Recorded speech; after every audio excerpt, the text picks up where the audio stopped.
வணக்கம். நியூஸ் 18 தமிழ்நாடு செய்திகளுக்காக நான் ஸ்ரீராம். முதலில் இந்த நேரத்திற்கான தலைப்புச் செய்திகளை பார்க்கலாம். விக்கிரவாண்டி இடைத்தேர்தலில் 29 வேட்பாளர்கள் போட்டி. நாம் தமிழருக்கு மைக், பாமகவுக்கு மாம்பழ சின்னம் ஒதுக்கீடு.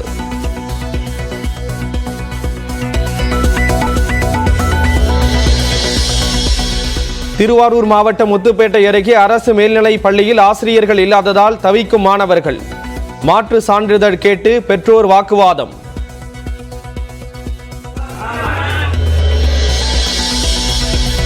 தமிழ்நாடு அரசு ஊழியர்களுக்கு பழைய ஓய்வூதிய திட்டத்தை அமல்படுத்துவதற்கான அரசின் கொள்கை முடிவு பரிசீலனையில் உள்ளது. சட்டப்பேரவையில் அமைச்சர் தங்கம் தென்னரசு தகவல்.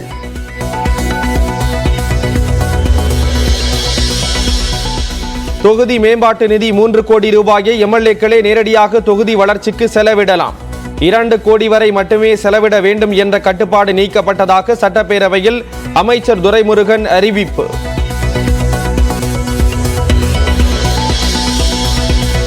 செந்தில் பாலாஜிக்கு எதிரான சட்டவிரோத பணப்பரிமாற்ற வழக்கை முடிக்க மேலும் 4 மாத அவகாசம். சென்னை முதன்மை அமர்வு நீதிமன்றத்திற்கு உயர்நீதிமன்றம் உத்தரவு. நீலகிரி, கோயம்புத்தூர் மாவட்ட மலைப்பகுதிகளில் மிக கனமழை தொடர வாய்ப்பு. தேனி, நெல்லை உள்ளிட்ட 6 மாவட்டங்களில் கனமழை பெய்யக்கூடும் என கணிப்பு.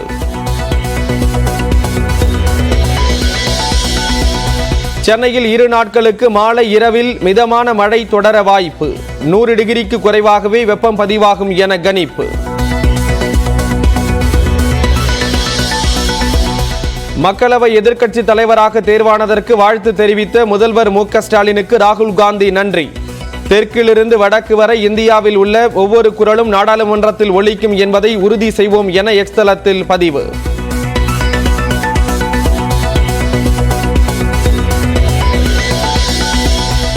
மக்களவை சபாநாயகராக குரல் வாக்கெடுப்பு மூலம் ஓம் பிர்லா தேர்வு.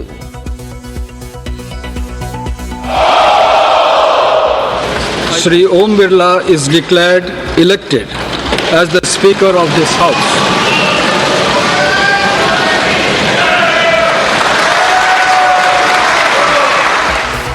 இந்தியா கூட்டணி சார்பில் போட்டியிட்ட கொடிக்குன்னில் சுரேஷ் தோல்வி.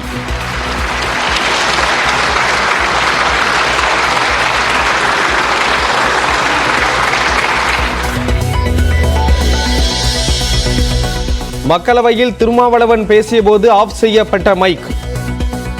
மகாத்மா ஜோதிபா பூலே போன்ற மாபெரும் தலைவர்களின் சிலைகளை ஒரு ஓரமாக கொண்டு போய் ஸ்ரீ ராஜ்குமார் சப்பேவால் கண்டனம் தெரிவித்து எதிர்க்கட்சியினர் முழக்கம். இந்திரா காந்தியின் எமர்ஜென்சிக்கு எதிராக தீர்மானம் கொண்டு வந்து கருப்பு தினம் என விமர்சித்த மக்களவை சபாநாயகர் ஓம் பிர்லா. சர்வாதிகாரம் ஒழிக என காங்கிரஸ் உள்ளிட்ட எதிர்க்கட்சி உறுப்பினர்கள் முழக்கமிட்டதால் நாள் முழுவதும் முடங்கிய அவை. श्रीमती इंदिरा गांधी ने देश में इमरजेंसी लगाई और बाबा साहब अंबेडकर द्वारा निर्मित संविधान पर प्रचंड प्रहार किया था. 2008 ஆண்டு சட்டப்படி மாநில அரசு சாதிவாரி கணக்கெடுப்பு நடத்த முடியாது என முதலமைச்சர் மு.க. ஸ்டாலின் விளக்கம். மக்கள் தொகை கணக்கெடுப்புடன் மத்திய அரசு சாதிவாரி கணக்கெடுப்பை நடத்த கோரும் தீர்மானம் நிறைவேற்றம். முதலமைச்சர் அவர்களின் தீர்மானம் பேரவையின் முடிவுக்கு விடப்படுகிறது. ஏற்போர் ஆம் என்க, மறுப்போர் இல்லை என்க. மறுப்போரே இல்லை என்று கருதுகிறேன். மறுப்போரே இல்லை. தீர்மானம் ஒருமனதாக நிறைவேறியது.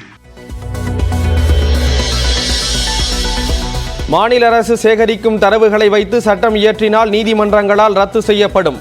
சாதிவாரி கணக்கெடுப்பு மற்றும் இடஒதுக்கீடு தொடர்பாக முதலமைச்சர் மு.க. ஸ்டாலின் விளக்கம். 2008 ஆண்டு புள்ளி விவரங்கள் சேகரிக்கும் சட்டத்தின் கீழ் சாதிவாரி மக்கள் தொகை கணக்கெடுப்பு மேற்கொள்ள இயலாது. சட்டப்படியாக நிலைக்கக்கூடிய கணக்கெடுப்பு என்றால் அது ஒன்றிய சட்டமான மக்கள் தொகை கணக்கெடுப்பு சட்டத்தின் கீழ் தான் மேற்கொள்ள வேண்டும். 10.5% இடஒதுக்கீடு பற்றி பேச அனுமதி மறுப்பதாக கூறி பேரவையிலிருந்து பாமக உறுப்பினர்கள் வெளிநடப்பு. சர்வாதிகாரி போன்று சபாநாயகர் நடந்து கொள்வதாக குற்றச்சாட்டு.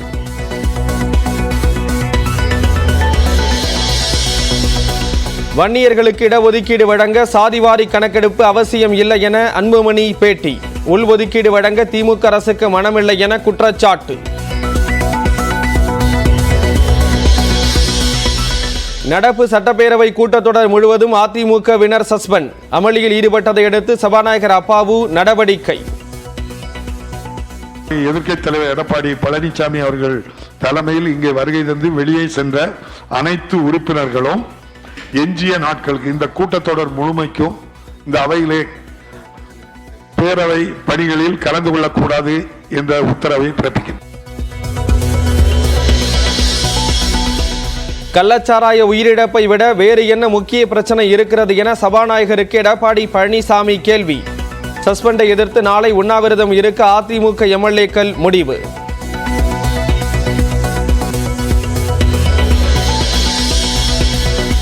மெத்தனால் கலந்த கள்ளச்சாராயத்தை குடித்ததால் பாதிக்கப்பட்ட மேலும் ஒருவர் ஜிப்மர் மருத்துவமனையில் மரணம். கள்ளக்குறிச்சி கள்ளச்சாராய உயிரிழப்பு 62ஆக உயர்ந்த சோகம்.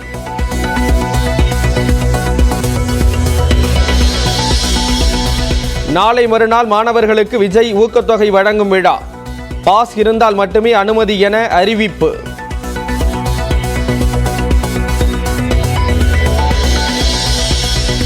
துபாயில் ரேஸ் காரில் பறந்த நடிகர் அஜித்.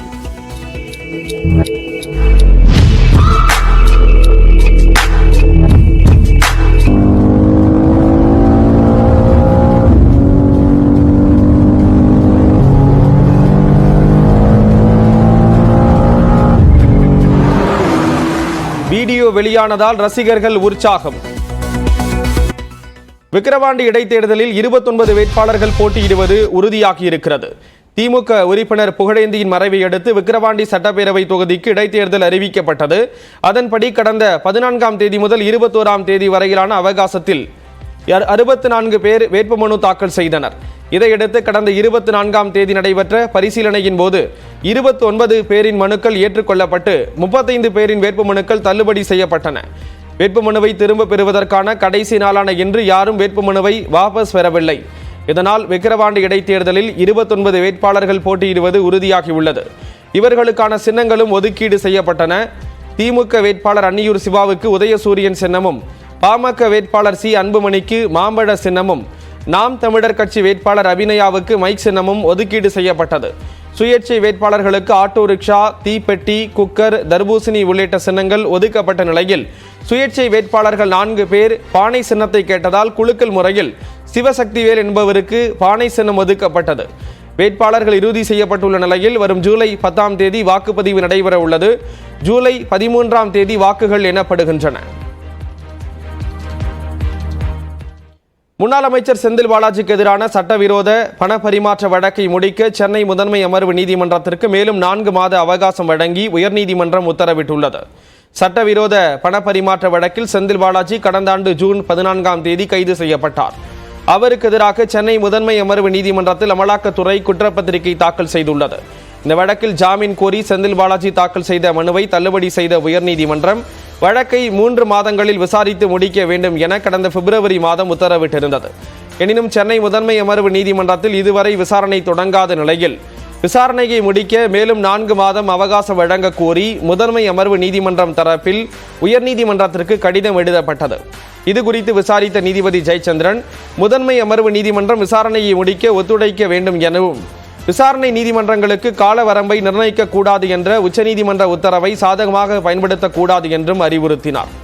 இதையடுத்து செந்தில் பாலாஜி மீதான வழக்கை விசாரித்து முடிக்க மேலும் 4 மாத காலம் அவகாசம் வழங்கி நீதிபதி ஜெயச்சந்திரன் உத்தரவிட்டார். அரசு ஊழியர்களுக்கான பழைய ஓய்வூதிய திட்டம் பரிசீலனையில் இருப்பதாக நிதியமைச்சர் தங்கம் தென்னரசு தெரிவித்திருக்கிறார்.